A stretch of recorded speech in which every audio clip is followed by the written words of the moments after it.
ನಮಸ್ಕಾರ ಎಲ್ಲರಿಗೂ welcome back to ಅನಿ ಫುಡ್ ವುಡ್. ನಾನಿವತ್ತು ತುಂಬಾನೇ ಟೇಸ್ಟಿಯಾಗಿರುವ ನುಗ್ಗೆಕಾಯಿ ಸಾಂಬಾರನ್ನ ಮದುವೆ ಮನೆ ಶೈಲಿಯಲ್ಲಿ ಯಾವ ರೀತಿಯಾಗಿ ಮಾಡ್ತಾರೆ ಅಂತ ತೋರಿಸಿಕೊಡ್ತಾ ಇದ್ದೀನಿ. ಈ ರೀತಿ ಒಮ್ಮೆ ಟ್ರೈ ಮಾಡಿ ನೋಡಿ, ಯಾವತ್ತು ಮಾಡಿಲ್ಲ ಅಂದ್ರೆ ತುಂಬಾನೇ ಟೇಸ್ಟಿಯಾಗಿ ಇರುತ್ತೆ. ಮದುವೆ ಮನೆ ಶೈಲಿಯಲ್ಲಿ ಆಲ್ಮೋಸ್ಟ್ ಮದುವೆ ಮನೆಗಳಲ್ಲಿ ಈ ರೀತಿಯಾಗಿನೇ ಈ ಟೇಸ್ಟ್ ನಲ್ಲೇ ಮಾಡಿರುತ್ತಾರೆ. ಅದನ್ನ ಮಾಡೋದು ಅಂತೂ ತುಂಬಾನೇ ಸುಲಭ. ಯಾವ ರೀತಿ ಮಾಡೋದು ಅಂತ ನೋಡೋಣ ಬನ್ನಿ. ಮೊದಲಿಗೆ ನಾನಿಲ್ಲಿ ತೊಗರಿ ಬೇಳೆನ ತಗೊಂಡಿದ್ದೀನಿ. 1 ಕಪ್ ಆಗುವಷ್ಟು ತೊಗರಿ ಬೇಳೆನ ತಗೊಂಡಿದ್ದೀನಿ.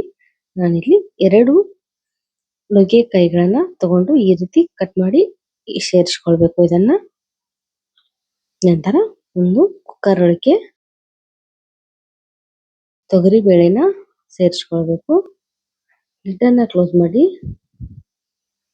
2 ವಿಸಿಲ್ ಆಗುವವರೆಗೂ ಕುದಿಲಿಕ್ಕೆ ಬಿಡಬೇಕು. ನಂತರ ಮತ್ತೊಂದು ಪಾತ್ರೆನ ಒಲೆ ಮೇಲೆ ಇಟ್ಕೊಂಡು ಅದಕ್ಕೆ 2 ಟೀ ಸ್ಪೂನ್ ಆಗುವಷ್ಟು ಉದ್ದಿನ ಬೇಳೆನ ಹಾಕೊಳ್ಬೇಕು.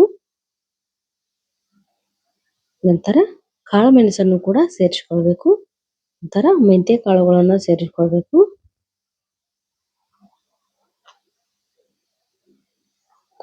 ಉರಿ ಮಾತ್ರ ಲೋ ಫ್ಲೇಮ್ ನಲ್ಲಿ ಇರಬೇಕು. 2 ಟೀ ಸ್ಪೂನ್ ಆಗುವಷ್ಟು ಕಡಲೆ ಬೇಳೆನೂ ಕೂಡ ಸೇರಿಸ್ಕೊಳ್ಬೇಕು. ನಂತರ ಧನಿಯಾ ಬೀಜನೂ ಕೂಡ 2 ಟೇಬಲ್ ಸ್ಪೂನ್ ಆಗುವಷ್ಟು ಸೇರಿಸ್ಕೊಂಡಾದ್ಮೇಲೆ 2 ಬ್ಯಾಡಗಿ ಮೆಣಸಿನಕಾಯಿನ ಸೇರಿಸ್ಕೊಳ್ಬೇಕು. ನಂತರ ಜೀರಿಗೆನ ಸೇರಿಸ್ಕೊಂಡು ಸ್ವಲ್ಪನೇ ಎಣ್ಣೆನ ಹಾಕೊಂಡು ಚೆನ್ನಾಗಿ ಲೋ ಫ್ಲೇಮ್ ನಲ್ಲೇ ಫ್ರೈ ಮಾಡ್ಕೊಳ್ಬೇಕು.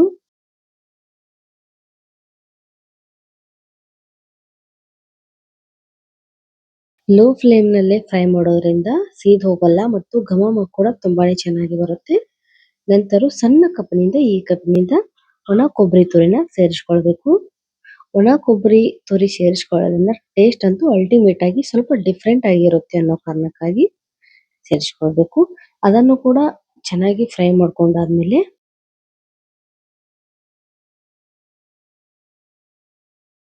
ಸ್ಟವ್ನ ಆಫ್ ಮಾಡ್ಕೊಳ್ಬೇಕು. ನಂತರ ಒಂದು ಸಣ್ಣ ಮಿಕ್ಸಿ ಜಾರ್ನ ತಗೊಂಡು ಅದರೊಳಗೆ ಎಲ್ಲಾನು ಸೇರಿಸ್ಕೊಳ್ಬೇಕು. ಮಸಾಲೆಯನ್ನ ಎಲ್ಲಾನು ಕೂಡ ಸೇರಿಸ್ಕೊಂಡು ಸ್ವಲ್ಪನೇ ನೀರನ್ನ ಹಾಕೊಂಡು ಈ ರೀತಿಯಾಗಿ ಪೇಸ್ಟ್ ಮಾಡ್ಕೊಳ್ಬೇಕು. ನಂತರ ಮತ್ತೊಂದು ಫ್ಯಾನನ್ನ ಸ್ಟವ್ ಮೇಲೆ ಇಟ್ಕೊಂಡು 2 ಟೇಬಲ್ ಸ್ಪೂನ್ ಆಗುವಷ್ಟು ಎಣ್ಣೆನ ಸೇರಿಸ್ಕೊಳ್ಬೇಕು. ಅದಕ್ಕೆ 1 ಟೀ ಸ್ಪೂನ್ ಆಗುವಷ್ಟು ಸಾಸಿವೆ ಕಾಳುಗಳನ್ನ ಸೇರಿಸ್ಕೊಳ್ಬೇಕು. ಸಾಸಿವೆ ಎಲ್ಲ ಚಿಟಪಟ ಅಂತ ಸಿಡಿದಾದ್ಮೇಲೆ 1 ಕಪ್ ಆಗುವಷ್ಟು ಈರುಳ್ಳಿನ ಸೇರಿಸ್ಕೊಳ್ಬೇಕು. ದೊಡ್ಡ ಸೈಜ್ ಈರುಳ್ಳಿನ ಸಣ್ಣದಾಗಿ ಚಾಪ್ ಮಾಡ್ಕೊಂಡು ಸೇರಿಸ್ಕೊಳ್ತಾ ಇದ್ದೀನಿ. ಕಲರ್ ಸ್ವಲ್ಪ ಟ್ರಾನ್ಸ್ಪರೆಂಟ್ ಆಗುವವರೆಗೂ ಫ್ರೈ ಮಾಡ್ಕೊಳ್ಬೇಕು. ಅವಾಗ ಟೇಸ್ಟ್ ಮಾತ್ರ ತುಂಬಾನೇ ಚೆನ್ನಾಗಿ ಬರುತ್ತೆ. ಒಂದು ಮೀಡಿಯಂ ಸೈಜ್ ಟೊಮೆಟೊನು ಕೂಡ ಸಣ್ಣದಾಗಿ ಹೆಚ್ಚಿ ಇಟ್ಕೊಂಡಿದ್ದೀನಿ. ಅದನ್ನು ಕೂಡ ಈ ಹಂತದಲ್ಲಿ ಸೇರಿಸ್ಕೊಳ್ಬೇಕು. ಟೊಮೆಟೊ ಸಾಫ್ಟ್ ಆಗುವವರೆಗೂ ಫ್ರೈ ಮಾಡ್ಕೊಳ್ಬೇಕು.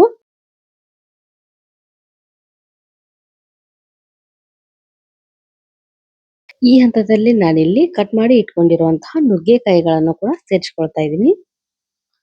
ನುಗ್ಗೆಕಾಯಿ ಇಲ್ಲಿ ಎಲ್ಲಾನು ಕೂಡ ಸಾಫ್ಟ್ ಆಗ್ಬೇಕು, ಅಲ್ಲಿವರೆಗೂ ಫ್ರೈ ಮಾಡ್ಕೊಳ್ಬೇಕು. ಬರೀ ಫ್ರೈ ಮಾಡಿದ ಮಾತ್ರಕ್ಕೆ ಇದು ಸಾಫ್ಟ್ ಆಗೋದಿಲ್ಲ, ಹೀಗಾಗಿ ನೀರನ್ನ ಸೇರಿಸಬೇಕಾಗುತ್ತೆ. ಇದೇ ಹಂತದಲ್ಲಿ ರುಚಿಗೆ ತಕ್ಕಷ್ಟು ಉಪ್ಪನ್ನು ಕೂಡ ಸೇರಿಸ್ಕೊಳ್ಬಹುದು. ಆವಾಗ ಎಲ್ಲ ತರಕಾರಿನೂ ಕೂಡ ತುಂಬಾ ಚೆನ್ನಾಗಿ ಫ್ರೈ ಆಗುತ್ತೆ.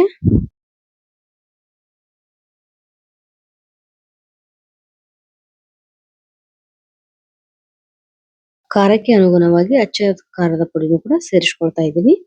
ಈ ಹಂತದಲ್ಲಿ ಯಾಕೆ ಖಾರದ ಪುಡಿನ ಸೇರಿಸ್ಕೊಳ್ತಾ ಇದ್ದೀನಿ ಅಂದ್ರೆ ಎಣ್ಣೆಲಿ ಖಾರದ ಪುಡಿನ ಸೇರಿಸೋದ್ರಿಂದ ಕಲರ್ ಅಂತೂ ತುಂಬಾನೇ ಚೆನ್ನಾಗಿ ಬರುತ್ತೆ ಅನ್ನೋ ಕಾರಣಕ್ಕೆ. ಇವಾಗ ಇದನ್ನ ಕುದಿಲಿಕ್ಕೆ 1 ಕಪ್ ಆಗುವಷ್ಟು ನೀರನ್ನ ಹಾಕೊಂಡು ಲಿಡ್ ಅನ್ನ ಕ್ಲೋಸ್ ಮಾಡಿ ಇಟ್ಕೊಂಡಿದ್ದೆ. ನೋಡಿ ಈ ರೀತಿಯಾಗಿ ಸಾಫ್ಟ್ ಆಗಿದೆ. ಒಂದು 5 ನಿಮಿಷ ಫ್ರೈ ಮಾಡ್ಕೊಂಡಾದ್ಮೇಲೆ ಈ ರೀತಿ ಸಾಫ್ಟ್ ಆಗಿ ಬಂದಿದೆ.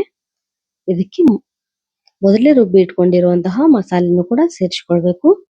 ಮಸಾಲೆ ಎಲ್ಲವನ್ನು ಕೂಡ ಇದ್ರೊಳಗೆ ಹಾಕೊಂಡು ಚೆನ್ನಾಗಿ ಫ್ರೈ ಮಾಡ್ಕೊಳ್ಬೇಕು. ಅದನ್ನು ಕೂಡ ನಂತರ ಬೇಳೆಕಾಳುಗಳನ್ನ ತೊಗರಿ ಬೇಳೆನ ಬೇಯಿಸಿ ಇಟ್ಕೊಂಡಿದೀವಿ ಅಲ್ವಾ, ಅದನ್ನು ಕೂಡ ಸ್ವಲ್ಪ ನೀರನ್ನ ಹಾಕೊಂಡು ಸೇರಿಸ್ಕೊಳ್ಬೇಕು.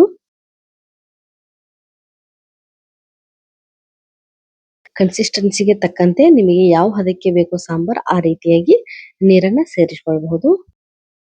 ಇದಕ್ಕೆ ಬೆಲ್ಲದ ಪುಡಿನ ಸೇರಿಸಿಕೊಂಡ್ರೆ ರುಚಿಯಾದ ಸಾಂಬಾರ್ ತುಂಬಾನೇ ಮದುವೆ ಮನೆ ಶೈಲಿಯಲ್ಲಿ ಯಾವ ರೀತಿ ಮಾಡುತ್ತಾರೆ ಅದೇ ರೀತಿಯಾಗಿ ರೆಡಿ ಆಗುತ್ತೆ.